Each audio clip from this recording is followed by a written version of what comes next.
What is going on, guys? Figured today will be a good time to do a video just talking about a topic that I think a lot of people are interested in. If you're thinking about getting a Jeep Wrangler, you've probably compared it to a FJ Cruiser. So I just want to go over my main reasons why I chose to get a Jeep Wrangler over the FJ Cruiser. So I broke this video down into 5 different categories. The first is the engine / powertrain.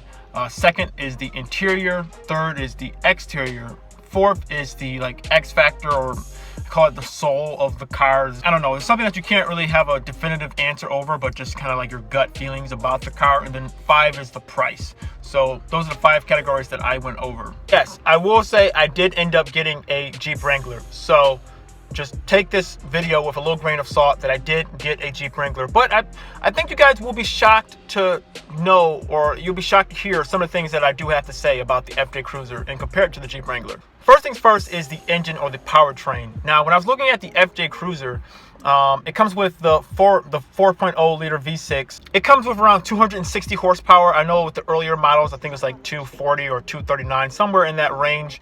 So yeah, it has a decent amount of power. It's around 4,000 pounds. I mean, it has about 260 horsepower. I mean, the 0 to 60, I believe it's in like the maybe 7.5 second range. So that's decent. It has some pick up and go. I mean, it's not fast. That's one of the things that when I was looking at it, the FJ Cruiser, it does have a real positive light when it comes down to that. Now, when it comes to the Jeep Wrangler Unlimited, there's 2 different engines. Back in 2007, they had the 3.8 liter V6. That's the engine that I have in my car now.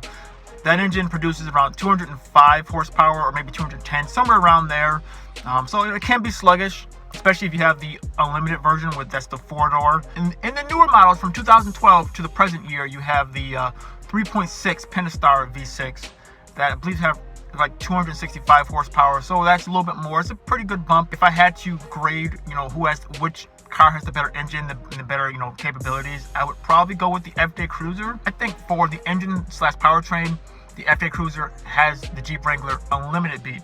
Now, the second thing is the interior. Now, with the interior, I like Jeep Wrangler a lot. From 2007 through 2010, they had this older type of interior. The good thing about the Jeep Wrangler's interior is that it can get wet, then you can clean everything up and it'll be fine. That's one thing I did like about the Jeep Wrangler, and that's one of the things that kind of drew me more towards, I guess, this generation versus the newer ones. I'm not saying that the newer ones can't get wet or anything, but, I kind of like the way this generation of the Jeep Wrangler looks. That's the previous 2007 through 2010. Overall, I like this interior. I think it's it's a simple interior. It works fine. It's not the prettiest thing in the world, but it works fine. I think it's a good interior for what it is. But when you look at the FJ Cruiser's interior, I think the FJ Cruiser might have the Jeep Wrangler beat, at least in my personal opinion. I like the way in the middle or in the center console, it has this I don't know, almost like a Tonka toy type of feel. I like the center console. I actually really like the way the shifter looks. It has a real, kind of a meaty feel to it. So I think, honestly, if I had to grade the interior, I would probably give, that one's a real close in between the Jeep and the FJ, but, I might have to give that to the FJ. I think the FJ's interior has a real nice, elegant look to it, but something about it really looks really rugged and really manly.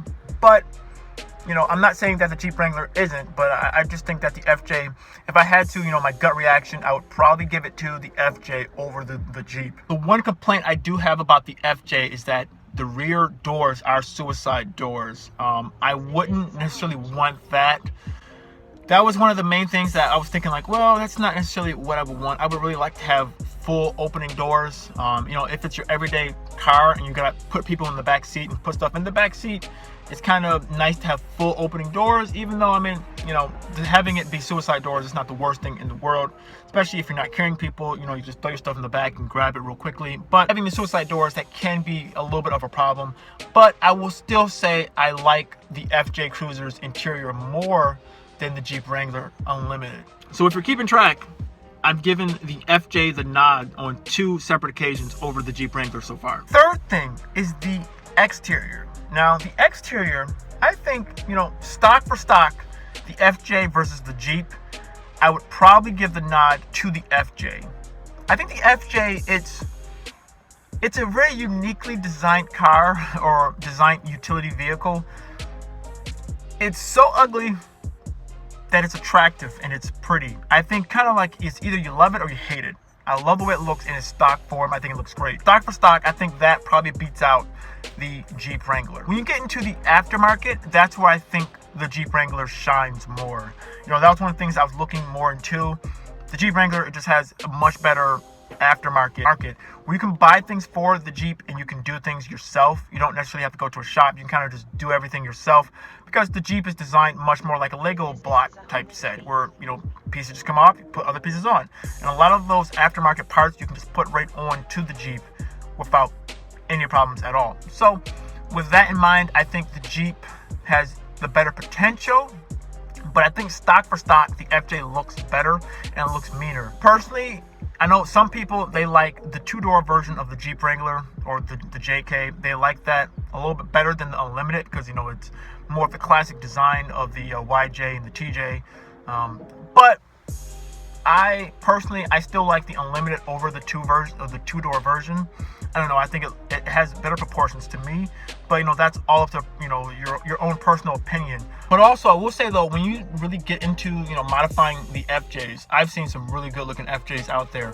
I think they look cool, you know, they really do. So for that reason, I think, I gave that nod to the Jeep Wrangler. So I think for the exterior, I think the Jeep Wrangler beats out the FJ. Just because of the aftermarket aspects. And then the fourth reason is the soul or the X factor, you know, aspect of the car.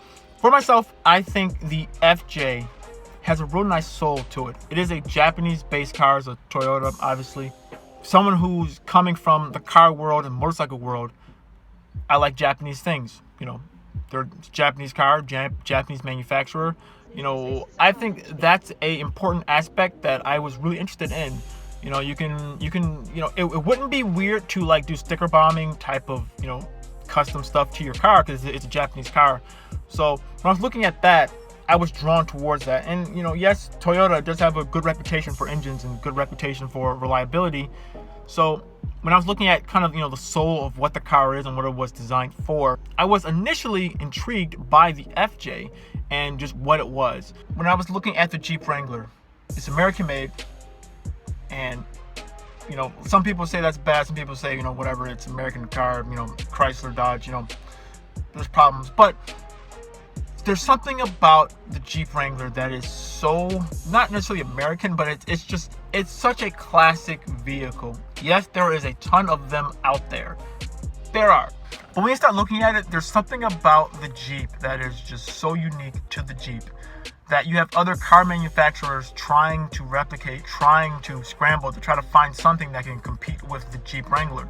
There really isn't anything out there now besides that since the FJ is, you know, discontinued, even though they did have that new concept vehicle, Toyota, but that's not really different. I mean, it looks like an FJ, but it's not really, because that's not a body on frame design, but that's still just a concept car for right now. I mean, yes, there are more expensive vehicles like a G-Wagon or, you know, a Land Rover or something like that, but they don't quite compete with the Jeep Wrangler in this price range, and that's something that's accessible to, you know, normal people. You know, you don't have to buy a supercar. I mean, it's one of the most off-road capable vehicles there is, just stock for stock. And then, you know, when I was looking at that, you know, that was one of the reasons why it kind of drew me a little bit more towards the Jeep.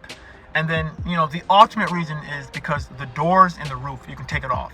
I mean, that was probably the biggest factor. It's just the doors and the roof you can take off. That was a huge factor of you can really transform the way that the car looks, the way the car feels, and just, you know, what are you doing with the car.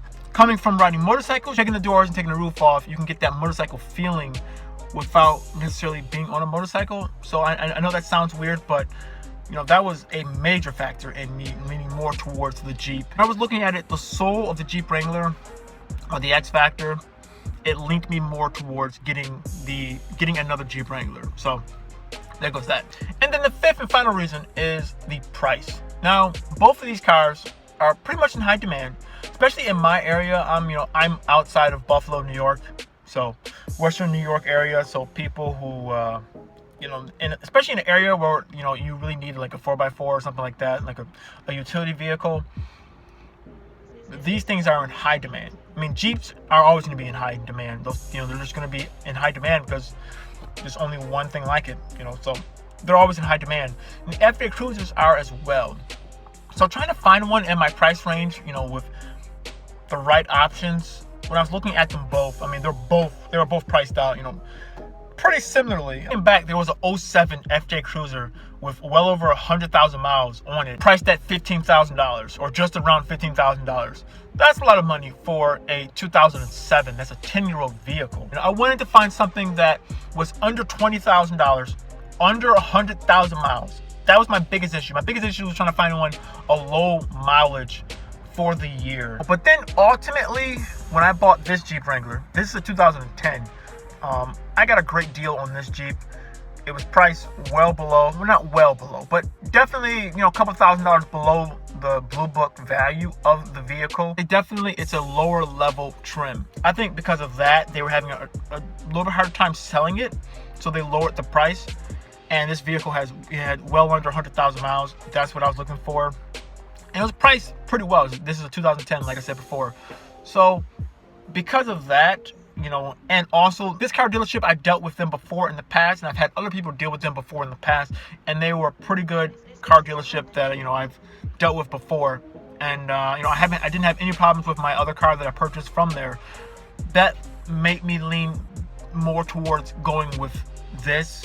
So I mean, so there's a lot of factors. I went with the Jeep Wrangler because it was kind of the first one that I found that priced well enough for me to want to actually go out and purchase it, you know, because I did see some other ones. I saw some other Jeep Wranglers, but man, I seen some, they were charging way too much, just way too much, and they had way too many miles. I will say the one negative thing though, this one is automatic. I did want a manual, but you know, looking back, I mean, I guess it's okay to have automatic, so at least now, you know, my girlfriend, she can drive it or whatever. But ultimately it came down to, I found this one first.